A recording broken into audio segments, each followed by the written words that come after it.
kemenangan Sang Putra, dan kegembiraan dalam Roh Kudus meliputi kita yang berkumpul di sini di dalam nama-Nya. Saudara sekalian, ini pertemuan kita pertama dalam masa Paskah. Pada bulan lalu kita absen dalam pertemuan ibadat rutin. Kita tetap mempunyai pertemuan-pertemuan yang lain. Sangat baik kita melanjutkan pertemuan semacam ini dan selalu menghayati sesuatu yang bermutu di dalam pertemuan kita semacam ini. Hal pertama yang menggembirakan yaitu kita makin maju dalam hal musik. Dan tidak disangka, dulu saya sering mengeluh, kita hanya jago masak, kita paling payah di musik.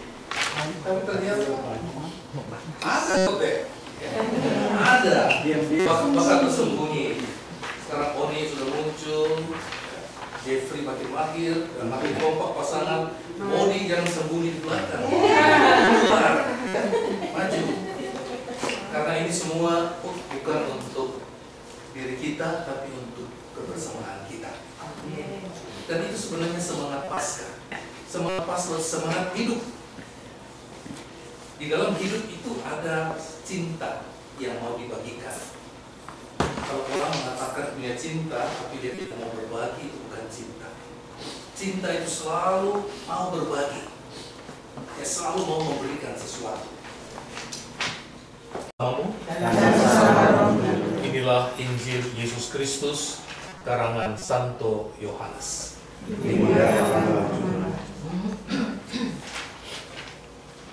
Pada waktu itu, Yesus menampakkan diri lagi kepada para murid di pantai Danau Tiberias. Peristiwa itu terjadi sebagai berikut. Di pantai itu berkumpul Simon Petrus, Thomas yang disebut Didimus, Nathanael dari Kana yang di Galilea, dan anak-anak Zebedeus, dan 2 orang muridnya yang lain. Kata Simon Petrus kepada mereka, "Aku pergi menangkap ikan." Kata mereka kepadanya, "Kami pergi juga dengan engkau." Mereka berangkat, lalu naik ke perahu. Tetapi malam itu mereka tidak menangkap apa-apa. Ketika hari mulai pagi, Yesus berdiri di pantai. Akan tetapi murid-murid itu tidak tahu bahwa itu adalah Yesus. Kata Yesus kepada mereka, "Hai anak-anak, adakah kamu mempunyai lauk pauk?" Jawab mereka, "Tidak ada." Maka kata Yesus kepada mereka, "Tebarkanlah jalamu di sebelah kanan perahu, maka akan kamu peroleh."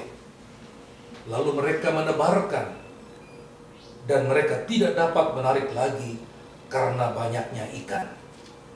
Maka murid yang dikasihi Yesus itu berkata kepada Petrus, "Itu Tuhan." Ketika mendengar bahwa itu adalah Tuhan, maka ia mengenakan pakaiannya sebab ia tidak berpakaian, lalu terjun ke dalam danau.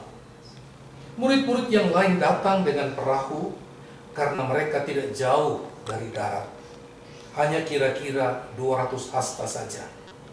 Dan mereka menghela jala yang penuh ikan itu. Ketika mereka tiba di darat, mereka melihat api arang dan di atasnya ikan dan roti. Kata Yesus kepada mereka, "Bawalah beberapa ikan yang baru kamu tangkap itu." Simon Petrus naik ke perahu lalu menghela jala itu ke darat, penuh ikan-ikan besar, 153 ekor banyaknya, dan sungguh pun sebanyak itu jala itu tidak koyak. Kata Yesus kepada mereka, "Marilah dan sarapanlah." Tidak ada di antara murid-murid itu yang berani bertanya, "Siapakah engkau?" Sesudah sarapan, Yesus berkata kepada Simon Petrus, "Simon, anak Yohanes, apakah engkau mengasihi aku lebih daripada mereka ini?" Jawab Petrus kepadanya, "Benar Tuhan, Engkau tahu bahwa aku mengasihi Engkau." Kata Yesus kepadanya, "Gembalakanlah domba-dombaku." Kata Yesus pula kepadanya untuk kedua kalinya, "Simon anak Yohanes, apakah engkau mengasihi aku?"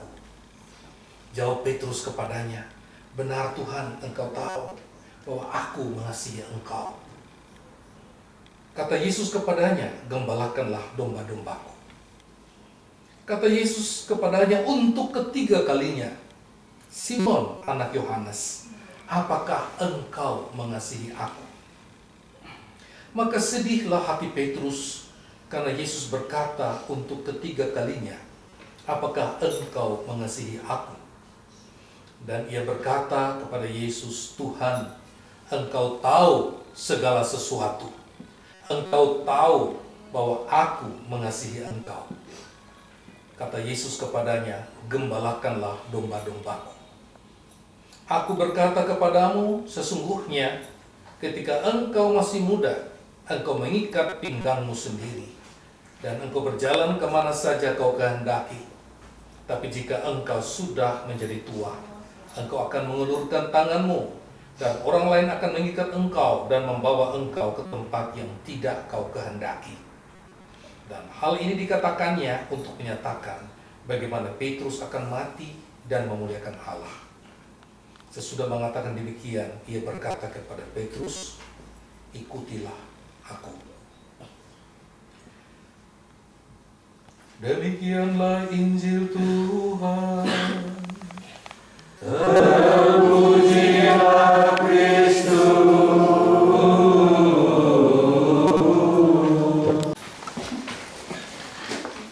Kita semua, saya kira, sepakat bahwa bunga mawar, bunga rose adalah satu simbol yang paling mengena untuk suatu perasaan romantik, romans. Namun bunga mawar itu mudah sekali menjadi layu sesudah beberapa hari. Paling banter seminggu setelah kita petik. Dan kalau dia layu, yang tertinggal adalah batangnya yang berduri. Kalau bunga mawar itu sendiri adalah lambang dari romans, maka batang yang berduri itu lambang dari derita. Dengan demikian maka kita paham romans itu hanya bertahan beberapa saat saja, dan yang tertinggal adalah suffering atau sacrifice. Bagi Anda yang pacaran dan sudah menikah, pasti mengenalkan hal itu. Setelah romantisme berlalu, yang tertinggal adalah sacrifice. Kenikmatan, kegembiraan, romantika sesaat itu seperti bunga mawar, bertahan seminggu, sesudah itu dia akan layu, dan yang tertinggal adalah suffering karena sacrifice. Karena itu orang-orang yang mencintai bunga mawar atau orang-orang yang punya perasaan romantik seringkali protes. Kenapa sih Tuhan ciptakan bunga mawar pakai duri? Coba nggak pakai duri kan enak. Tapi orang-orang yang realistis akan mengatakan, kami bersyukur bahwa ranting yang berduri bisa mengeluarkan bunga. Bisa lihat bedanya? Kalau mengatakan, kenapa bunga mawar? Lebih baik bunga mawar nggak pakai duri. Kenapa pakai duri? Sialan. Orang mengatakan, kita harus bersyukur karena ranting berduri itu bisa mengeluarkan bunga. Itu cara pandang yang berbeda. Yang mau disampaikan dalam pesan awal di sini yaitu untuk memiliki cinta yang sejati itu tidak gampang. Tidak gampang. Seringkali kita hanya terperangkap pada cinta romans, cinta sesaat, yaitu cinta yang membuat kita gembira, membuat kita berbunga-bunga, membuat kita merasa terhibur, membuat kita merasa nyaman dan nikmat. Tapi apakah itu cinta yang sejati? Tidak. Karena akan datang saat dimana kita harus menerima bahwa cinta yang kita harapkan seperti itu tidak bisa diandalkan. Karena itu, ketika Yesus meminta kita yang beriman kepadanya bukan hanya percaya, tetapi mengasihi Dia, maka kasih yang Yesus maksudkan di sini adalah kasih bukan seperti bunga mawar, tapi keseluruhan dari mawar dan juga ranting berdurinya. Injil hari ini menggambarkan penampakan Yesus kepada 7 muridnya di pantai Danau Tiberias.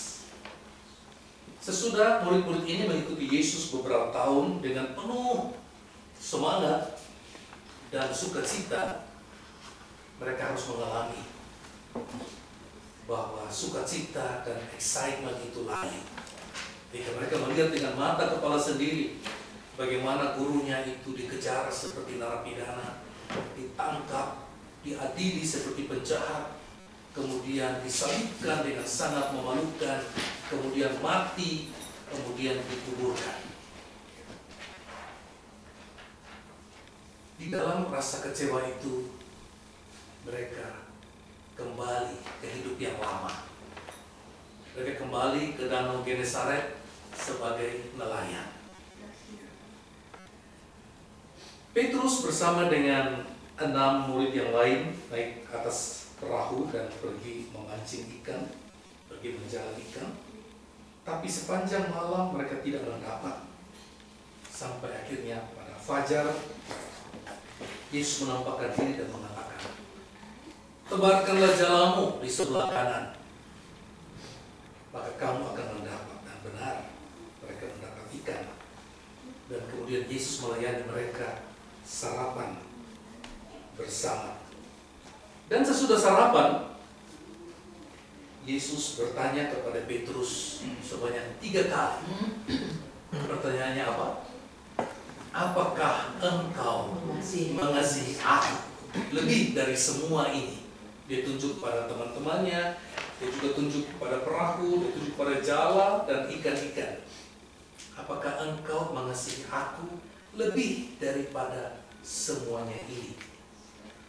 Dan Petrus mengiyakan cintanya pada Yesus dengan mengatakan, "Benar Tuhan, engkau tahu bahwa aku mengasihi engkau."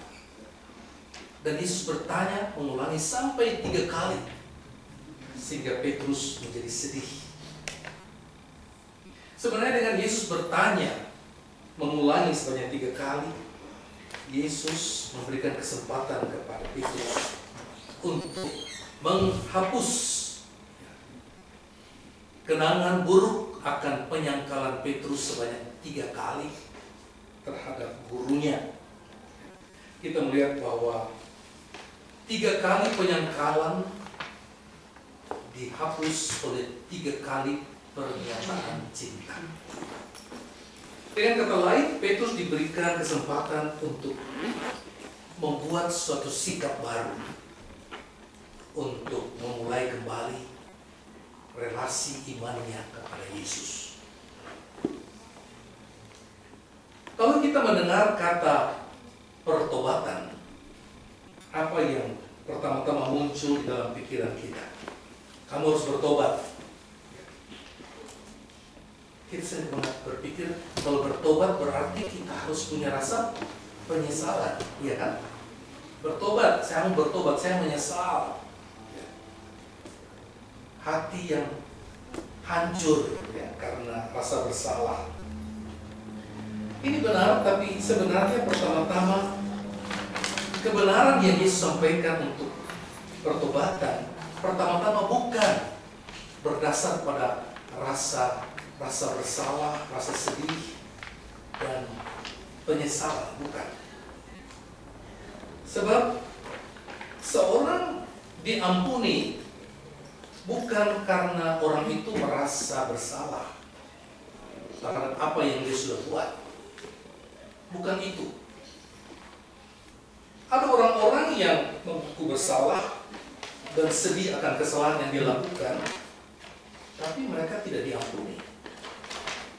Karena bukan itu yang dikatakan Yesus. Sebab elemen yang paling penting dalam suatu pertobatan bukanlah rasa sedih. Bukan. Itu penting juga. Tapi bukan itu yang terpenting. Tetapi yaitu mau mencintai dan mau mengampuni, loving and forgiving. Jadi setiap pertobatan bukan hanya kita menyesali dosa kita, tapi kita mau mengasihi dan mau mengampuni orang lain juga. Tengok dalam Injil, Yesus tidak mengatakan, jika engkau menyesal atas dosa-dosamu, maka dosamu diampuni. Tidak ada dalam Injil.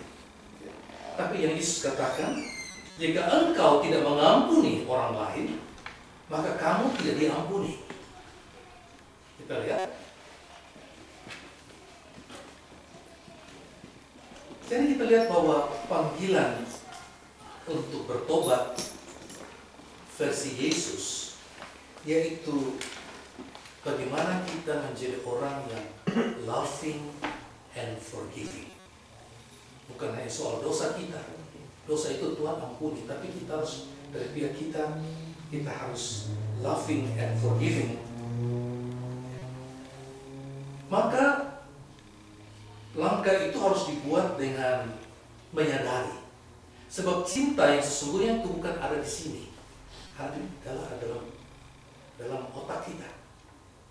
Seringkali kita terlalu berpusat kepada perasaan kita. Cinta itu dimulai dengan keputusan. Yesus mengatakan, sebagai orang Kristiani, hendaklah kamu mengambil keputusan untuk mau lebih mengasihi, dan mengasihi berarti juga mau lebih mengampuni.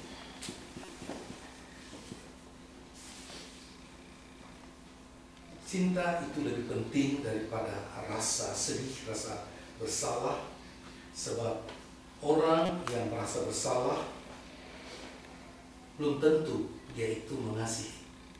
Seorang yang menyesali dosanya belum tentu dia itu mengasihi dan mau mengampuni. Hal yang paling penting dalam kebutuhan kita semua yaitu kita harus mempunyai cinta dan juga dicintai. Yang membuat hidup kita menjadi bermakna di dalam usia-usia kita sepanjang umur, yaitu ketika kita mengasihi dan juga dikasihi. Kita boleh kekurangan dalam banyak hal, tidak punya talenta, tidak kaya, tidak pintar, tapi kita semua mampu untuk mengasihi dan juga berusaha untuk agar dikasihi. Sebab itulah yang terpenting. Namun kita sadari bahwa di sekitar kita dalam masyarakat modern, pengertian cinta itu sudah ditwist. Sudah terjadi banyak penyimpangan. Pertama, contohnya, satu keyakinan dalam hati kita, atau dalam pikiran kita bahwa cinta itu bisa dibeli. Mungkin tidak sekasar itu. Dan ini paling sering kita tanpa sadar berpikir cinta itu bisa dibeli. Cinta itu bisa didapatkan sebagai satu komoditi yang kita bisa peroleh baik dengan uang maupun dengan jasa. Coba kita perhatikan, kita punya satu kecenderungan untuk memberi sesuatu material untuk menunjukkan bahwa kita mencintai orang yang kita cintai. Kita memberikan mereka hadiah, kita mengantar mereka ke restoran yang mahal. Tapi kita perlu ingat bahwa kasih bukanlah suatu produksi dagang yang bisa didapatkan dengan cara itu. Karena pada dasarnya love is a concern and care, lebih daripada hadiah. Karena itu, walaupun kita tidak mempunyai apa-apa, kita tetap bisa menunjukkan care dan concern. Kita perlu belajar memiliki dua hal ini, care and concern. Kalau kita mendengar kesusahan orang, hendaklah kita belajar untuk care. Dan sebelum kita care, tentu kita harus punya concern. Kita belajar hal ini.